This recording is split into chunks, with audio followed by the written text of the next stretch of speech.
Halo, perkenalkan nama saya Marcella Devina Ratnamaya dengan NIM G0023099 dari kelompok A5.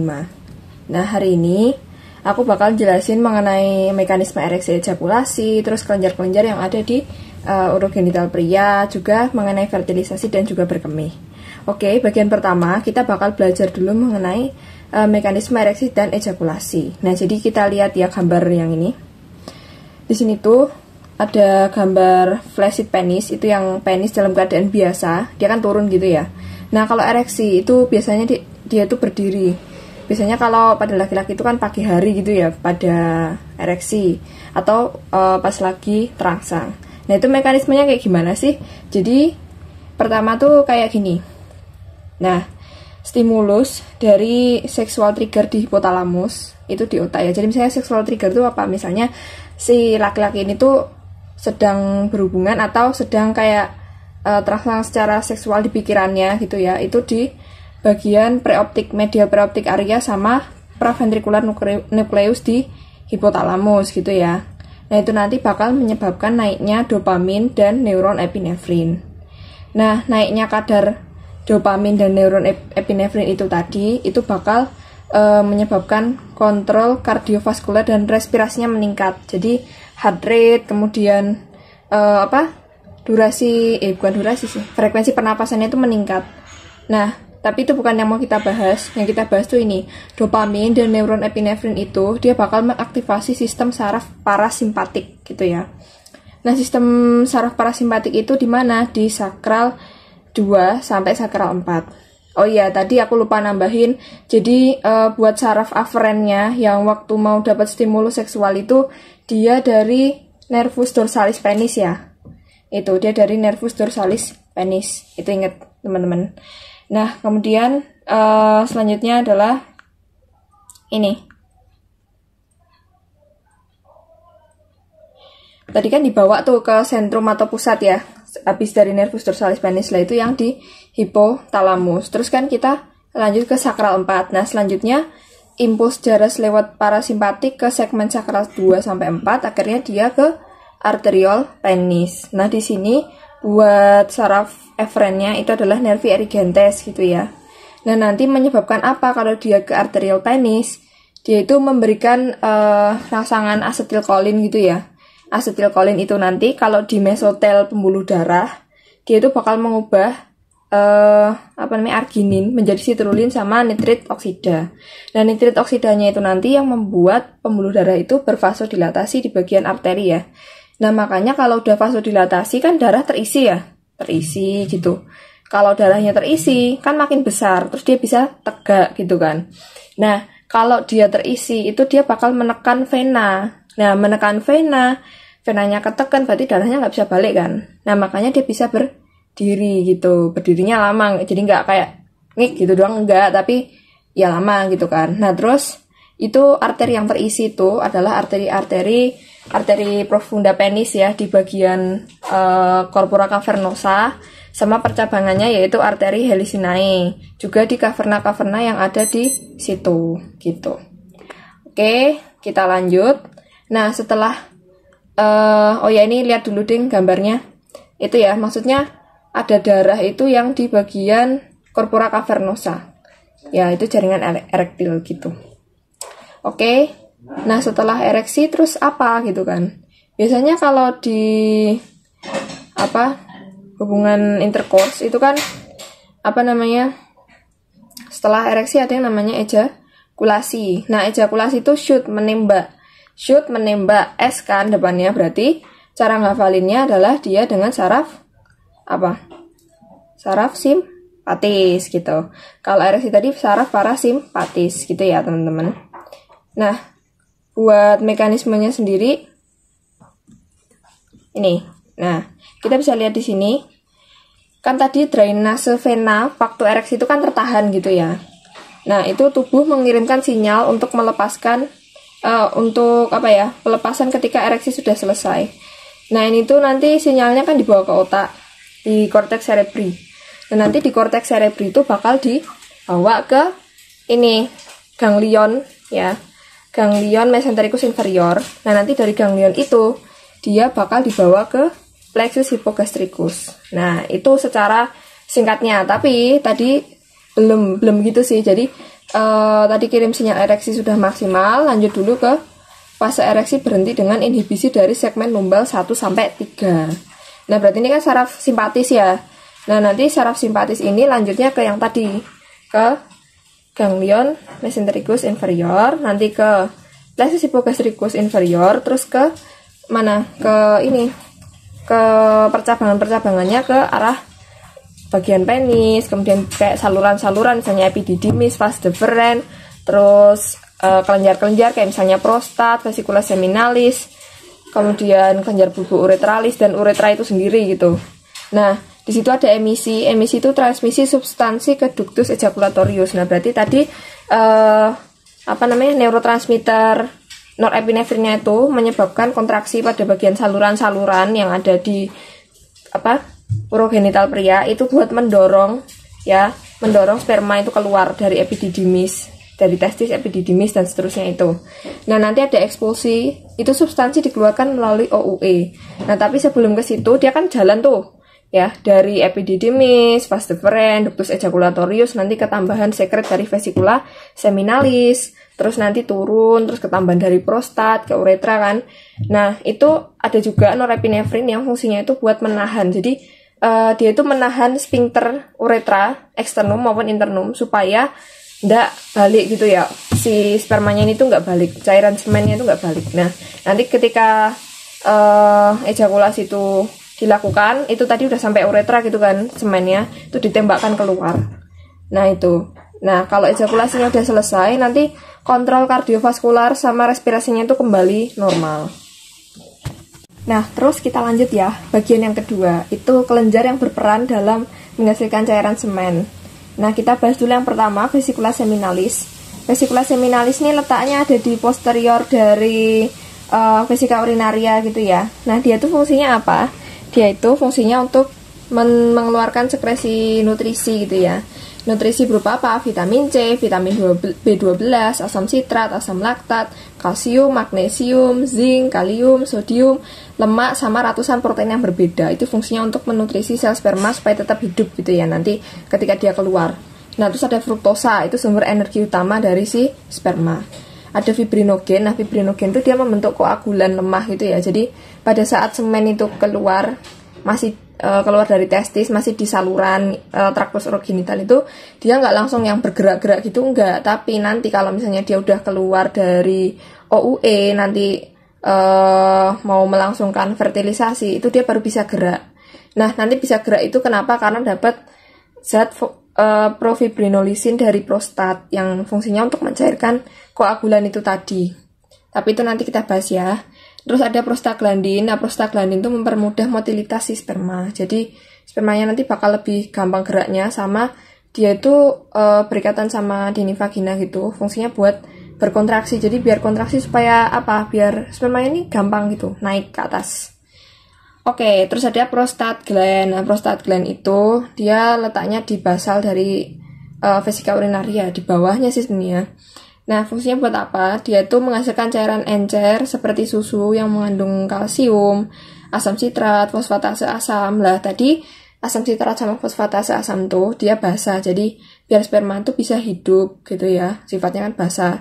Terus juga menetralkan uretra yang asam. Karena urin itu kan asam ya. Nah, itu dinetralin dulu biar spermanya bisa lewat. Dan juga dia itu menetralkan suasana asam yang ada di vagina. Gitu. Lanjut, ada profibrinolysin tadi yang memecah koagulan sederhana dari fibrinogen. Dan nanti makanya kalau dia keluar itu ada kapasitas sperma. Jadi spermanya bisa gerak aktif gitu. Gerak aktif nanti ke atas ke bagian uterus. Terus ada juga enzim, dia memecah glikogen sama protein. Ini nanti untuk menutrisi sperma tadi ya. Ada antioksidan, dia melindungi sperma dari radikal bebas. Ada spermin, itu dia zat yang fungsinya untuk meningkatkan motilitas sperma, jadi spermanya geraknya lebih aktif. Terus ketika ejakulasi kan prostat akan berkontraksi ya. Itu juga dia membantu menekan uretra supaya semen itu bisa ditembakkan, bisa keluar gitu. Tapi memang mekanisme utamanya itu dari muskulus bulbus spongiosum sama yang di uretra itu sendiri. Terus dia juga memetabolisme testosteron menjadi dihidrotestosteron. Tapi kalau di sini itu fungsinya buat perkembangan seksual sekunder gitu ya. Oke, kita lanjut ke ini, Cowper gland atau bulbouretral. Bulbouretral gland. Nah, bulbouretral gland itu dia kecil gitu ya. Dia tuh letaknya kalau tingginya di ini, uretra pars membranacea, dia ada di diafragma urogenital, sebelahnya uretra gitu. Dia fungsinya itu untuk menghasilkan mukus yang mengandung glikoprotein. Fungsinya apa nanti kalau dia udah masuk ke cairan semen? Ya fungsinya buat lubrikan gitu. Biar licin, biar jalannya lebih lancar. Oke. Ya, jadi bagian ketiga kita bahas mengenai fertilisasi. Nah, fertilisasi itu terjadi pada masa, biasanya pas ovulasi gitu ya. Sekitaran 14 hari ke-14 pada siklus menstruasi. Ini pada salurannya perempuan ya. Jadi kan ada vagina, uterus, terus nanti ada tuba falopi sama ovarium kan kalau pada perempuan tuh. Nah, itu terjadinya nanti di tuba falopi. Tuba falopi itu ada bagian-bagiannya. Yang paling dekat sama ovarium itu adalah fimbria. Jadi kayak dia tuh kayak jari-jari gini. Ya, tuh mukosa gitu. Nanti dia tuh nangkap oosit yang dilepaskan dari ovarium kayak gini. Nah, terus pada bagian lengannya yang di sini ini tuh nanti ada ampula tuba falopi, nanti bagian yang menyempit itu ismus, nanti yang ketemu sama rahim yang di sininya itu namanya adalah pars intramural gitu ya.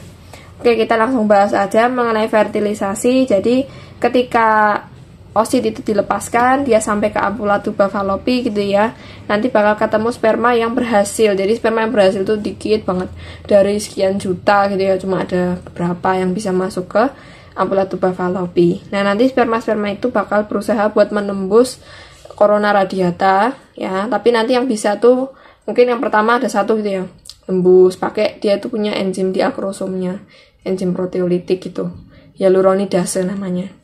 Nah, terus nanti dia menembus zona pellucida, nanti ketemu di membran oositnya, jadi dia gini kan, nembus terus gitu, nembus ini. Nah, dia tuh nanti udah ketemu sama membran oosit, dia akan berfusi ya, nanti itu bakal menyebabkan perubahan pada bagian zona radiata dan zona pellucidanya itu, sehingga si sperma lain nggak bisa masuk.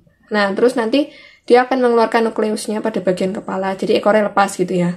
Nah, bagian kepala itu sperma dikeluarin, nah membentuk pronukleus yang laki-laki, nanti oosit itu juga ada pronukleus yang perempuan, nanti bakal fusi, gabung gini. Nah, itu nukleusnya, awalnya kan kalau dari sel gonad ini 23 kromosom, di sini 23, ketemu, jadilah 46 kromosom sel somatik gitu kan. Nah, kalau misalnya udah terjadi fertilisasi, itu pada hari pertama dia jadi zigot namanya. Terus dia bakal transport pindah gitu. Dari ampula nanti bakal pindah ke ismus, ke pars intramural, nanti ke uterus dan bakal implantasi. Nah, tapi selama dia pindah itu, dia bakal terus membelah. Misalnya hari kedua dia jadi 2 sel, hari ketiga jadi 4. Hari keempat jadi 16, dan seterusnya dia tuh membelahnya aktif banget, ya. Tapi ukurannya nggak membesar, jadi selnya bertambah banyak, ukurannya sama, gitu. Nanti pada hari kelima tuh jadi blastokista, ya. Jadi awalnya tadi kan dari morula, terus blastula, gastrula, gitu ya. Jadi blastokista itu, itu 100 sel gitu di situ. Nah, nanti dia bakal ketemu sama siapa? Endometrium gitu ya. Dia tuh bakal menempel di situ. Itu sekitar hari ke-8 sampai hari ke-9 setelah fertilisasi. Nah, nanti kalau dia udah nempel di situ tuh gimana gitu kan. Nah, dia bakal dapat nutrisi si zigot ini dari dinding endometrium. Dia implantasi. Nah, sebenarnya kalau langkah-langkah implantasi ini sih dari kalian bisa lihat di gambar itu ya. Ada fertilization, D2 cleavage, dia semakin membelah, nanti compaction, ada berdiferensiasi, nanti membentuk cavitation, zona hatching, implantation, cell mass differentiation, bilaminar information. Tapi kita memang belum belajar mengenai ini ya, jadi ya cukup tahu sampai situ aja ya, sampai nanti endingnya hari ke-23 itu amniotic sac enlargement. Nah, nanti bakal diterusin kalau udah menempel di endometrium itu kan dia dapat nutrisi gitu kan dari susu uterus, atau ya memang dinding rahim yang mengalami penebalan gitu selama fase sekresi ya, sebelumnya kan fase sekresi. Terus dari corpus luteum yang ditinggalkan sama oosit tadi, dia tuh bakal menghasilkan progesteron terus karena dirangsang oleh ositnya tadi, zigotnya itu kan mau membentuk plasenta. Nah, makanya ada sel sensitiotropoblast yang ngasilin hormon HCG. Nah, itu mempertahankan korpus luteumnya tadi buat hasilin progesteron terus supaya dia dapat nutrisi terus dari susu uterus. Nah, tapi nanti kalau misalnya plasentanya udah jadi, korpus luteumnya mati, itu nutrisinya dari plasenta gitu ya, dari plasenta, nanti dari darah ibunya. Itu nice to know ya. Oke, kita lanjut aja. Oke, sekarang bagian yang keempat kita bahas alur perjalanan urin ya. Jadi di gambar itu aku kasih gambar mengenai ginjal, terus ada ureter, ada VU, vesika urinaria, sama uretra. Kalau yang kiri itu pada perempuan, yang kanan itu pada laki-laki gitu ya. Nah, kalau secara sederhana alur perjalanan urin pada manusia itu nomor 1 di ginjal itu ya. Lihat ada nomor itu situ. Terus nanti dia habis dari ginjal kemana? Ke ureter. Habis dari ureter kemana? Ke vesika urinaria. Disimpan gitu urinnya di situ ya. Habis tuh kemana? Ke uretra. Nah, ke uretra itu nanti dia bakal dikeluarin ya dari ostium uretra externa. Nah, terus kok bisa sih jadi urin? Kita lihat ya, ini ada gambar ginjal gitu. Terus aku kasih gambar yang mengenai pembuluh darah. Nah, kalau pembuluh darah itu dia nanti masuk ke ginjal, darah itu bakal disaring jadi urin. Itu ya, konsepnya kayak gitu. Nah, buat aliran darahnya dari mana? Itu dari arteri renalis. Nanti dia masuk gitu ya, menjadi arteri segmentalis. Habis arteri segmentalis, dia itu bakal jadi arteri interlobaris. Nanti jadi arteri arcuata. Terus bercabang lagi jadi arteri corticalis radiata atau arteri interlobularis gitu ya. Nah, nanti dia masuk ke kapiler glomerulus yang afren itu ya. Nanti kalau udah masuk ke glomerulus, dia kan bakal difiltrasi gitu ya. Difiltrasi, nanti filtratnya masuk ke tubulus contortus proximal, terus sisa darahnya tadi yang udah difiltrasi masuk ke ini arterial efferent glomerulus gitu. Nanti lanjutnya kemana? Ke vena. Nah, vena itu nanti ke peritubular kapiler, ada yang ke situ, ada yang ke vena gitu ya. Nah, yang ke vena tuh nanti bakal ke cortical radiata vena atau vena interlobularis.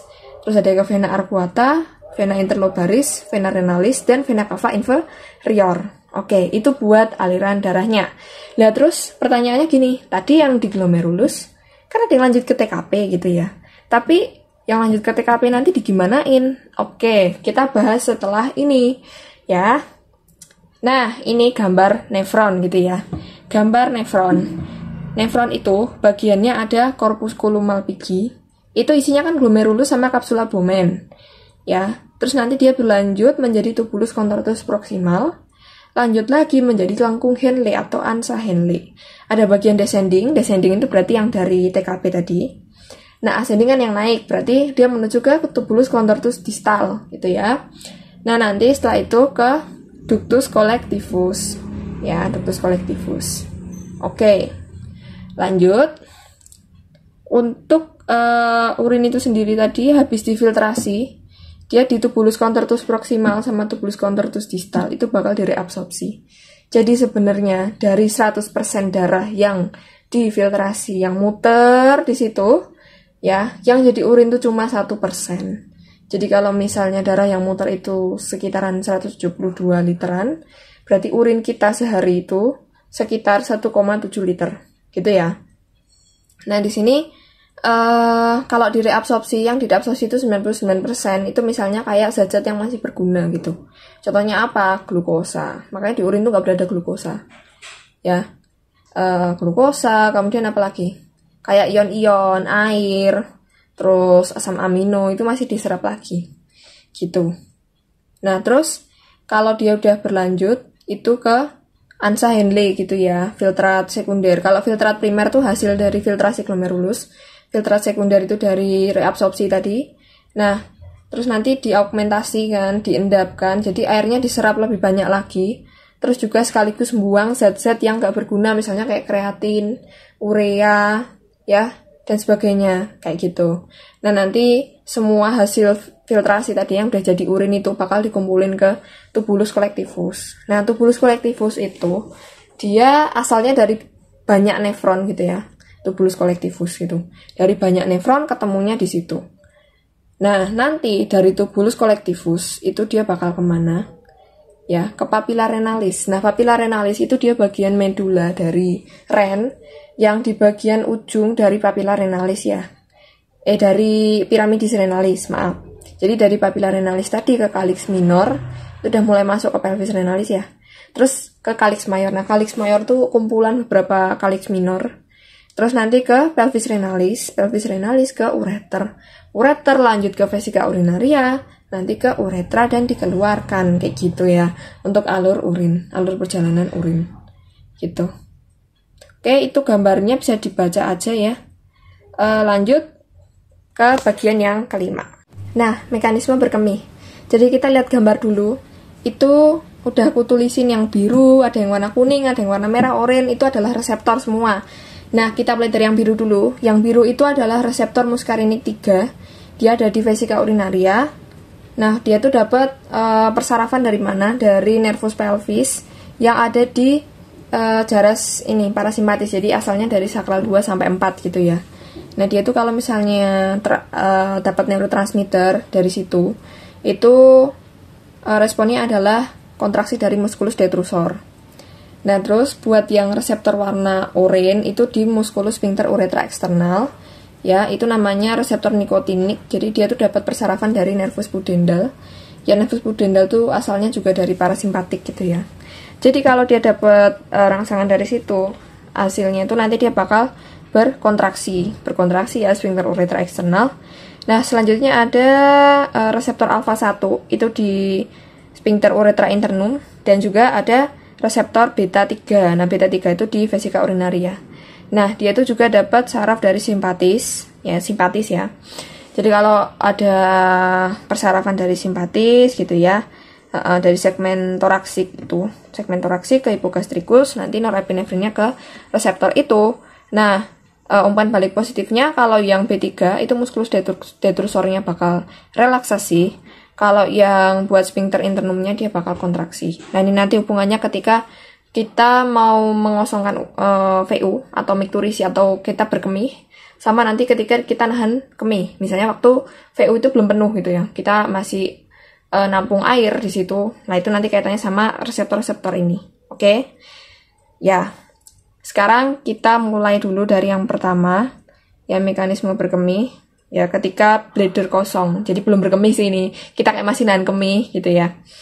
Jadi ketika bladder atau vesika urinaria itu terisi sedikit demi sedikit gitu, dia itu ngasih rangsangan sebenarnya. Tapi rangsangan itu impulsnya tuh lambat gitu, impulsnya lambat ke nervus sensorik pelvis ya. Nanti dia kan bakal ke segmen sakral, ya kan, dari segmen sakral itu ke segmen toraksik naik gitu ya, naik. Nah, nanti ke dari toraksik itu keluar ke hipogastrikus. Nah, hipogastrikus itu nanti bakal ke percabangannya memberikan impuls ke ini beta 3 sama alfa 1. Nah, jadinya apa? Yang beta 3 tadi kan ke vesika urinaria ya kan. Makanya dia bakal berelaksasi detrusornya, mengembang, bisa berdistensi terisi urin gitu. Kalau yang alfa 1 dia bakal apa? Kontraksi kan menutup gini kan. Nah, kalau nutup itu biar urinnya tuh nggak netes, nggak keluar dari vesika urinaria. Jadi nahan pipis kan. Nah, terus ada juga sinyal dari sakral yang tadi ya, habis dari pelvis kan ke sakral. Nah, sakral itu dibawa ke pons mixturation center, itu ada di otak itu. Nah, dari pons tadi itu ke nervus pelvis efferent ya, nanti dia tuh menginhibisi reseptor muskarinik 3. Nah, tadi ini kalau muskarinik itu kalau misalnya dirangsang dia kan bakal kontraksi. Nah, berarti kalau diinhibisi gimana? Dia bakal relaksasi kan. Nah, VU-nya juga relaksasi. Makanya urinnya bisa masuk banyak, nanti berdistensi VU-nya gitu kan. Lanjut. Nah, yang dari sakral tadi ada yang ke nervus pudendal ya, nervus pudendal nanti ke reseptor nikotinik. Nah, reseptor nikotiniknya ini nanti diaktifin, dia pakai asetilkolin. Itu dia bakal menutup gini juga. Jadi sphincter uretra eksternalnya juga menutup supaya urinnya nggak ada yang keluar. Itu kalau dia nahan kencing. Nah, kalau misalnya mau berkemih gimana? Kan tadi berarti kalau berkemih itu kantongnya udah penuh gitu ya. Atau kira-kira kalau pada manusia itu sekitar 300 mili gitu kan, 300 mili. Nah, yang terjadi apa sih? Jadi gini, kan dia penuh gitu ya, itu ngasih rangsangan kemana? Ke sakral. Nah, dari sakral itu ke toraksik, toraksik itu ke pons. Nah, ponsnya ini dia bakal menghambat si hipogastrikus ya, yang simpatis. Kita menghambat yang simpatis. Sehingga apa? Yang alfa 1 sama beta 3 tadi dihambat, diinhibisi gitu. Nah, kalau alfa 1 diinhibisi berarti apa? Yang sphincter internalnya kan buka. Nah, nanti biar bisa pipis gitu loh maksudnya. Terus yang beta 3 itu bakal kalau dihambat dia bakal kontraksi gitu, kebalikannya kan. Dia kan soal bukan parasimpatis, dia kan buat vesika urinaria gitu kan. Nah, kalau dia kontraksi berarti kan detrusornya menekan, terus nanti bisa keluar urinnya. Nah, itu. Terus dari sakral itu juga dia memberikan rangsangan gitu ya ke siapa? Ke muscarinic 3 lewat nervus pelvis. Itu positif gitu, makanya dia bakal berkontraksi VU-nya sehingga nanti bisa mengeluarkan urin. Terus dari pudendal tadi dia dihambat, diinhibisi gitu ya, sehingga muskulus sphincter eksternalnya itu bakal terbuka.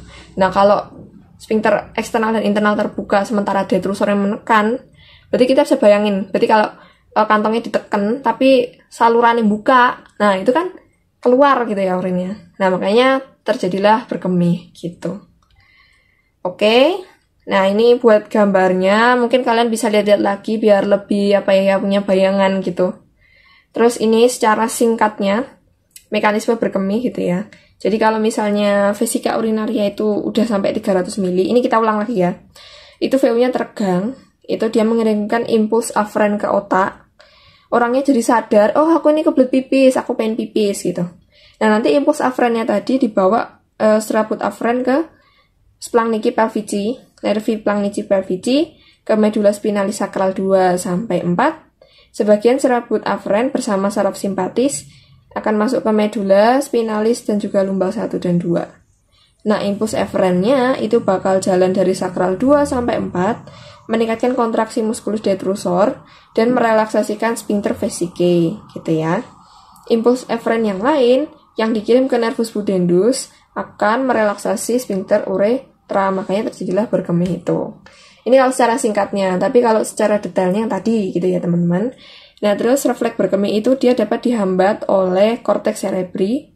Nah, serabut inhibitor berjalan melalui traksus corticospinalis menuju medula spinalis segmen sakralis 2 sampai 4 yang akan mengakibatkan kontraksi muskulus sphincter uretra. Jadi ini buat yang mekanisme nahan kencing. Jadi sphincter uretranya bakal berkontraksi gitu.